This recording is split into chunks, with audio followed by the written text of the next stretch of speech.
Delivery rider lang naman ako eh. Kailangan ba talagang patayin mo ako ng ganoon isang hard? Isang hamak na langgam. Meron ka pang ganang makipag-usap sa babae ko. Maging abo ka na lang at mawala sa mundong ito. Babala, ang ika-6 na pagtatangka na mabuhay bilang kontrabida ay nabigo. Sanhi ng kamatayan, nasobrahan sa pakikipag-usap sa babae sa harem ng bida. Teka, tumitibok pa andito pa ang puso ko. Ito na ang ika-7. Gwapo ba talaga ang lahat ng mga bidang lalaking ito? Simpleng sulyap ko lang sa magandang babae, pinatay na agad ako. Arg.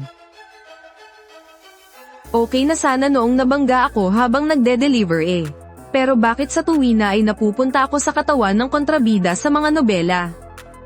Ang 6 na naunang bida, bawat isa mas gwapo kaysa sa nauna. At ang mga pagkamatay ko, bawat isa mas masahol pa kaysa noon. Hindi pwede, kailangan kong lumaban ng palihim hanggang sa dulo ngayon. Naghihintay pa ang pambayad sa operasyon ni inay. Ang Diyos ng digmaan sa lungsod ng mga bulaklak. Si Long Ocean na naman ang bida dito. Kabanata 9 na ngayon ng kwento. Nandito ako sa seremonya ng kasunduan sa kasal, nanginginig sa takot. At babasagin niya ang isang binti ko ngayon mismo. Putol na binti, pambungad na ulam lang yan. Siguradong dudurugin niya pa ang mga buto ko at gagawing abo mamaya. Ocean bro, ikaw na ang bahala sa mga babae mo. Ako, mangingimilang at aalagaan ang buhay ko. Sige na, kunin mo na si Leng Qingqiu kung gusto mo. Lahat ng ari-arian, lamunin mo na. Hinding-hindi ko aagawin sa'yo kahit isang daliri man lang.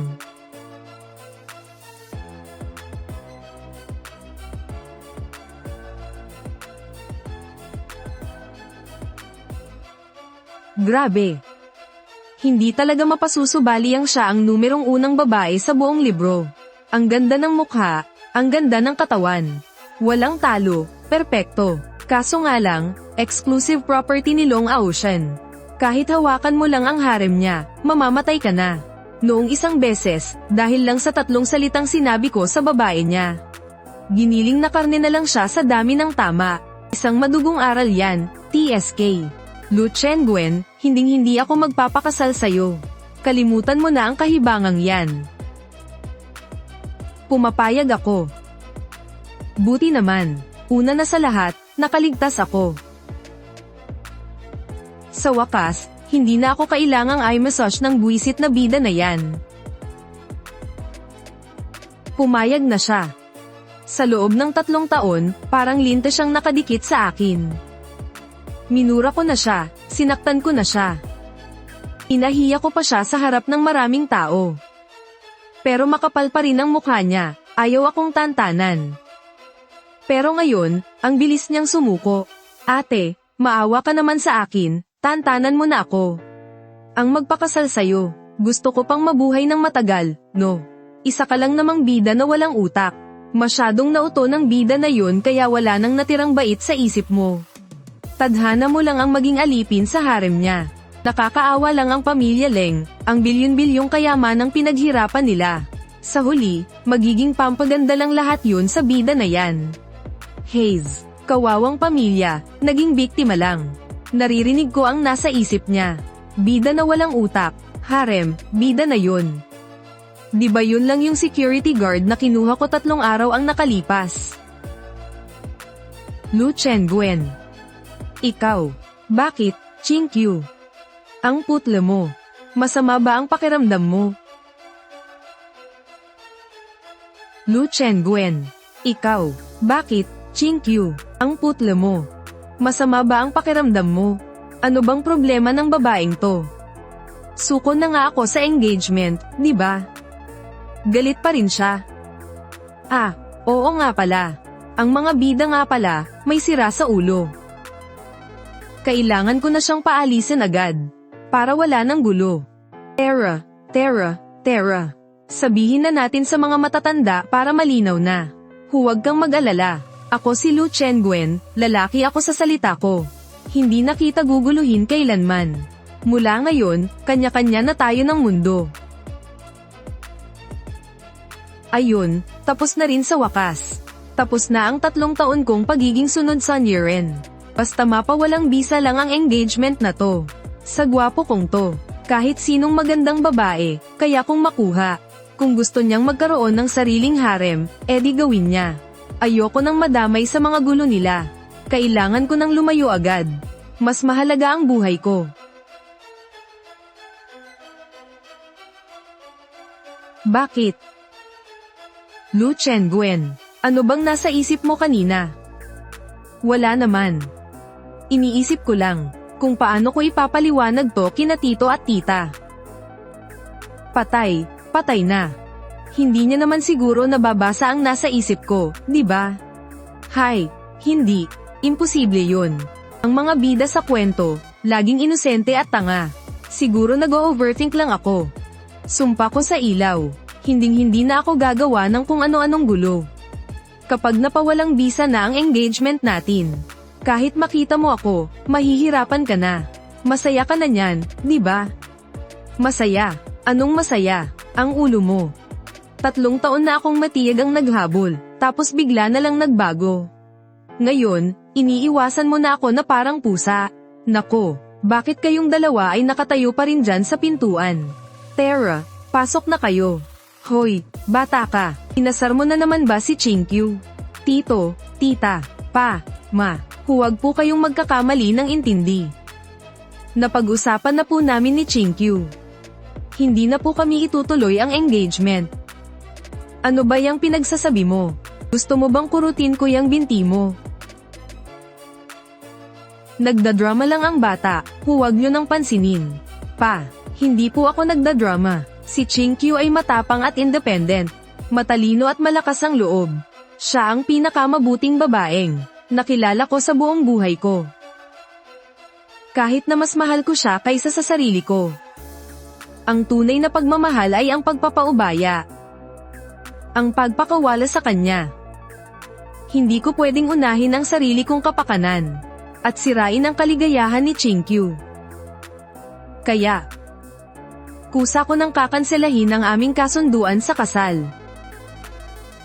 Sa galing kong umarte. Dapat lang akong bigyan ng Lifetime Achievement Award. May tinatawag na pag-ibig, na ang tawag ay pagpapaubaya alternasyon. Isang pag-ibig na handang isuko ang habang buhay na pagsasama. Hindi ko inakalang ganun pala kalalim magmahal si Young Master Lu. Maling-mali ang tingin ko sa kanya dati. Para sa kaligayahan ng babaeng mahal niya. Kusa siyang bumitaw. Napakadakila niya. Nagbago ka na yata, bata ka? Pakiramdam ko may binabalak ka na namang masama. Ano bang alam mo? Sinusubukan ko lang iligtas ang sarili ko. Pagdating ni Long Aoshen, siguradong tapos na ang maliligayang araw ng anak mo. Kawawang pamilyang Leng. Pagkalipas ng ilang buwan, ang daan-daang bilyong yaman nila ay mapupunta na sa pamilya Long. Ang lalabo talaga ng mga mayayamang pamilyang ito. Hindi na nga lang nila naibigay ang anak nila. Pati pa ang buong yaman, ibinigay na ng libre. Daan-daang bilyong yaman. Si Long Aoshen ay isang god of war. Itong si Lu Chengwen. Sigurado akong may alam siya sa mangyayari sa hinaharap. Hindi siya nagpaparaya dahil sa tunay na pagmamahal. Natatakot lang siya na baka patayin siya ni Long Aoshen. Sige, Lu Chengwen. Gusto mong tumakas, ha? Hindi kita hahayaang makaalis. Gusto ko ring makita kung gaano nga ba kagaling ang Long Aoshen na yan. Chinkyu, ano bang talaga ang nangyayari? Huwag kang maniwala sa mga kalokohan ng batang yan. Kapag sinubukan kanyang apihin, ako ang bahala sa iyo. Hala, ano to? Hindi makatotohanan. Tito, tita, ma, pa, huwag po kayong maniwala sa mga pinagsasabi ni Kuya Chengwen. Pumapayag na akong makipag-engagement kay Kuya Chengwen. Ano? Hindi. Mali ang takbo ng kwentong ito ah. Bakit siya papayag na mag-engage? Nasaan si Long Aoshen? Nasaan ang mga binti ko? Pumapayag na akong makipag-engagement kay Kuya Chengwen. Chinkyu, Nagbibiro ka lang, di ba? Alam mo naman kung anong klaseng tao ang lalaking yan. Di ba? Tama siya, anak. Kung may di naramdam ka, sabihin mo lang kay Papa. Huwag mong gawing biro ang kinabukasan mo dahil lang nagtatampo ka. Ate, nababaliw ka na ba? Di ba ikaw ang babae ni Long Ocean?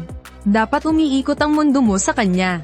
Sa ginagawa mong yan, siguradong papatayin niya ako. Ang taong yan, matagal nang nagpaplano na mapalapit sa'yo. Para lang magkunwaring mahina at gulatin ang lahat.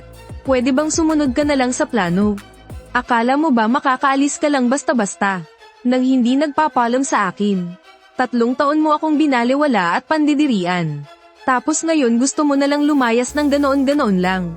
Hinding-hindi mangyayari yan. Gusto ko lang namang makita. Ano ba talaga ang kaya ng Long Ocean na yan? Bakit takot na takot ka sa kanya? At yung mga kakaibang hinaharap na nasa isip mo. Isa-isa ko silang patutunayan. Pareng Lu, magiging magbalain na talaga tayo nito.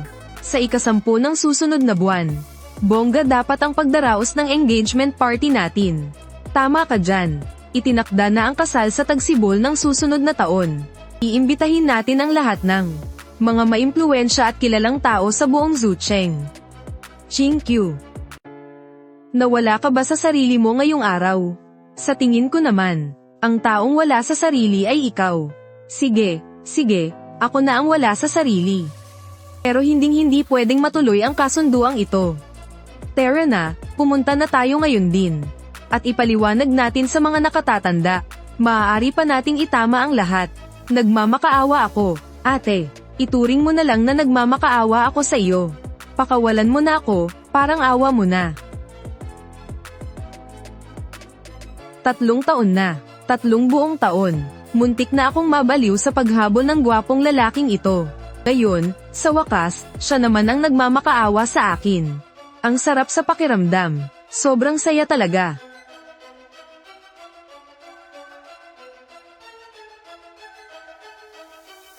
Sa ating mga panauhin at mga kaibigan, ngayong araw ay isang napakasayang okasyon. Dahil sa kahilingan ng pamilya Lo at Leng, ipinapahayag ko ng formal dito na sina Lu Chengwen at Leng Qingqiu ay nakatakdang ganapin ang kanilang engagement party sa ika-10 ng susunod na buwan. Eto na. 3 segundo na lang. Lalabas na si Long Ocean para manggulo. Ang binti ko naman, mukhang hindi ko talaga matatakasan ang malas na ito. Kahit alam ko ang mangyayari, wala rin palang silbi. Langit, pinagtitripan mo ba ako? Alam niya talaga kung ano ang susunod na mangyayari. Talagang darating si Long Ocean para tumutol. Tumutol ako.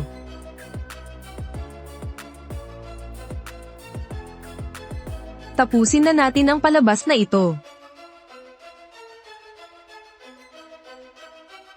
Dumating nga siya. Lahat ng sinabi niya ay totoo.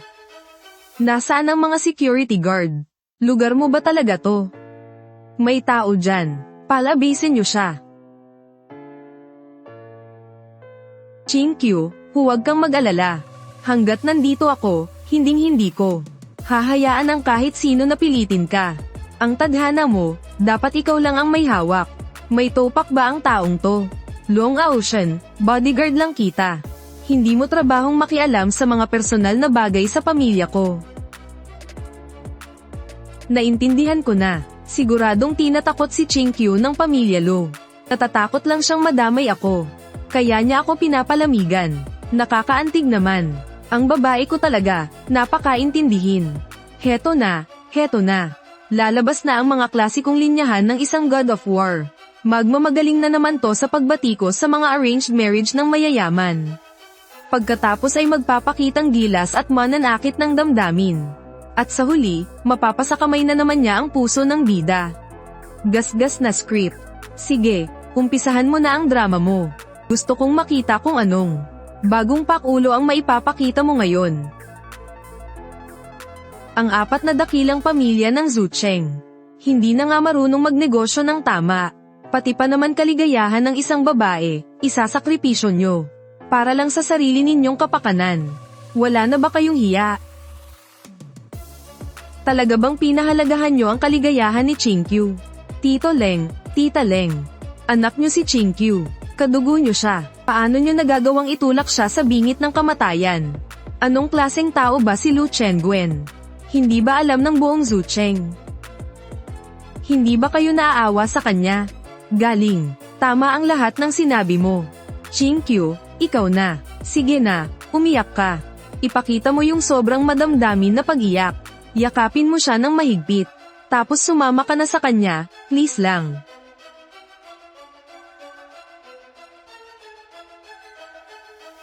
Long Aoshen, ang buhay ko. Hindi mo kailangang pakialaman. Ang bodyguard, panay ang turo at reklamo. Tanggal ka na. Long Aoshen, buhay ko to. Panay ang turo at reklamo. Tanggal ka na. Umalis ka na ngayon din.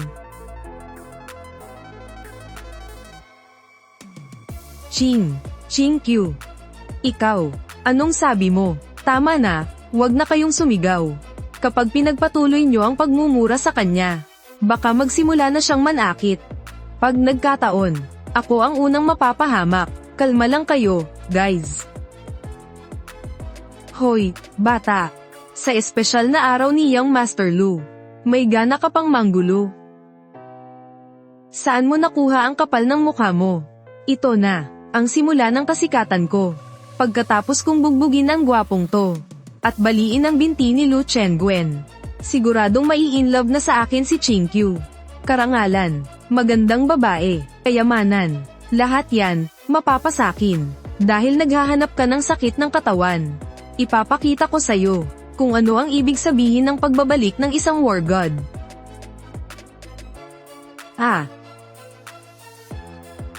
Lu, bakit mo ako pinipigilan? Hayaan mong bugbugin ko ang batang to.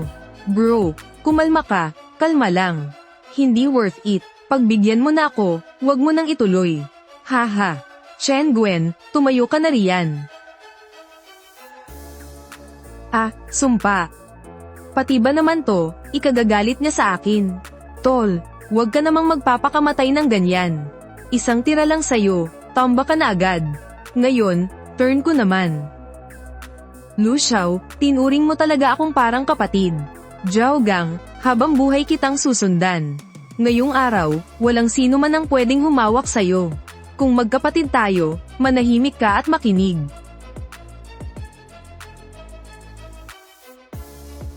Nandito na. Sa wakas, nandito na. Mahigit 10 target para sa experience points ang kusa pang lumapit. Hayaan nyo, sa isang tira ko lang, ubos sila. Siguradong tuluyan nang mapapahanga si Qingqiu sa galing ko.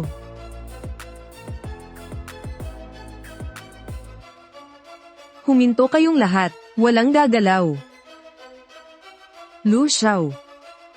May problema ka ba sa akin? Wala. Sobrang bilib ako sa'yo, saludo ako. Sa tingin ko, kayo ni Qingqiu. Talagang pinagtagpo ng tadhana. Kapag kinasal kayo, siguraduhin mong padalhan ako ng invitation. Ako ang magbibigay ng pinakamalaking regalo sa kasal. Kung ganoon, papuntahin mo sila rito. Di ba sila ang kakampi mo? Hindi. Huwag kang mag-alala. Hindi sila makakalapit kahit isa. Sino mang humakbang papasulong, sisiguraduhin kong matatanggal agad sa trabaho. Kakaltasan ko pa ng buong bonus nila ngayong taon. Teka, hindi ganito ang script Hindi ba dapat lalabas ang kontrabida? Para hamenin ako at magyabang. Bakit hindi siya sumusunod sa inaasahang mangyayari? Sayang ang mga experience points ko. Sayang ang moment ng pagyayabang ko. Long Aoshen, hindi ka pa ba tapos mag-eskandalo? Lumayas ka, umalis ka na ngayon din. Kung hindi, tatawag ako ng pulis. Ako, ang marangal na God of War mula sa border. 10 taong nagbantay sa labas ng teritoryo. Di na mabilang ang mga kaaway na napatay ko. Sa buong Northern Region, walang sino mang nangahas na tratuhin ako ng ganito. Lumayas ka na. Sige, aalis na ako. Pero tandaan mo ito, Qingqiu. Kahit kailan o kahit saan paman, ano man ang panganib na harapin mo, ako si Long Aoshen, hinding-hindi, magpapaliban at agad na sasalubong sa'yo. Kahit pa buong mundo ang kalabanin ko. Sisiguraduhin kong ligtas ka sa piling ko.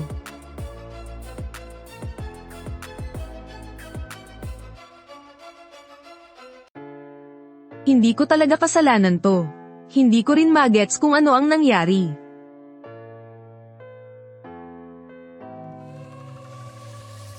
Ehem, ehem, ehem, ehem. Muntik na kong atakihin sa puso.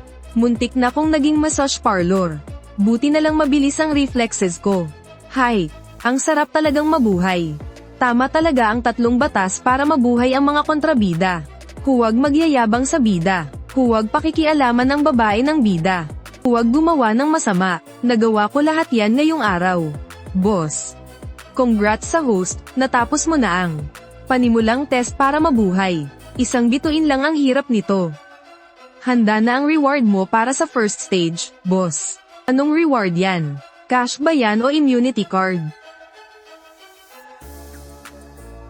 Bibigyan kita ng isang super sports car, boss. Niloloko mo ba ako? Ako ang panganay na anak ng pamilya Lo, ang pinakamayaman sa 4 na pamilya sa Zucheng. Ako ang tunay na may hawak sa Dasheng Group. Sa tingin mo ba kailangan ko ng sports car mula sa'yo? Halos mamatay na ko sa mga kamay ni Long Aoshen. At yan lang ang i-reward mo sa akin. Huwag kang magalit, host. Espesyal ang sports car na to, boss. Ano namang espesyal dyan? Itong sports car na to ay may kumpletong 4 na gulong, boss. Ikaw,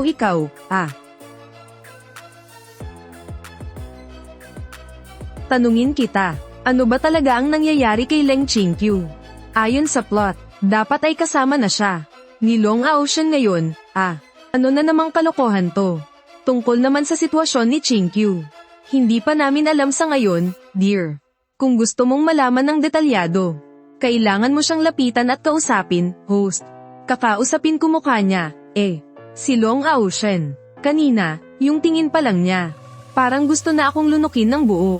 Kung madadami pa ako sa kanya, siguradong tapos na ako. Pakiusap, gawan mo naman ng paraan.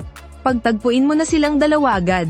Kung magpapatuloy to, baka mapatay niyo ako sa kaba. Sige nga, ano ba talagang nangyayari ngayon?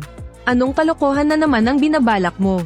Wala po, pa. Wala po akong binabalak na masama. Kaya mo man lokohin ang iba. Pero hindi ako. Akala mo ba hindi ko kilala ang ugali mo? 3 taon mong hinabol si Qingqiu. Lahat ng paraan ginawa mo na. Tapos ngayon, bigla mong sasabihing ayaw mo na siyang pakasalan. Gusto ko lang naman maging mabuti at palayain na si Qingqiu, pa. Kapal na talaga ng mukha mo. Ano bang magagawa ko? Desperado na rin ako rito. Hindi ko naman pwedeng sabihin sa'yo na ang anak mo ay napalitan na ng iba. At kung hindi ako tatakas, baka alagaan na ako ng God of War na yon. Hindi mo rin naman ako paniniwalaan. Pero ngayong pumayag na si Qingqiu na mag-engage, umayos ka na. Tratuhin mo siya ng maayos. Kapag nakita kitang nagloko sa kanya, babalian kita ng binti, pa. Hindi niya talaga ako papakasalan. Alam mo ba kung gaano niya ako kay Rita? Alam ng lahat ng tao sa Zucheng. Siguradong nabaliw na siya ngayon. Pero siya, bakit ngayon? Bakit bigla nagbago ang isip ng 180 grado? Hindi ko talaga alam. Nagtataka rin ako kung hindi dahil kay Qingqiu, yung pamilya Leng. Matagal na sanang bankrupt. Pumayag sila sa kasal para lang tulungan natin sila sa pamilya Lo. Dahil nakinabang ka na, dapat gampanan mo ang responsibilidad mo. Dalhin mo ito, at bumisita ka sa kanya. Lolo Chen, nakarating na siya sa kama, ikaw na lang ang hindi pa dumadalaw. Ninong. Tama, si Tandang Chen Qiushu, isa sa 4 na makapangyarihang pamilya sa Zucheng. Ang pinuno ng pamilya Chen, at ninong ni Lu Guanghong. Sa orihinal na kwento, gagaling siya dahil kay Long Aoshen. Tapos, susunod na siya ng buong-buo kay Long Aoshen. At babalikan nila para ipahamak ang pamilya Lo. Hindi pwede. Hindi ako pwedeng madamay sa kanya. Iiwan ko lang ang regalo tapos tatakbo na ako. Baka mapansin pa ako ni Long Aoshen kapag tumagal ako ng 1 segundo. Sige, pupunta na ako ngayon din.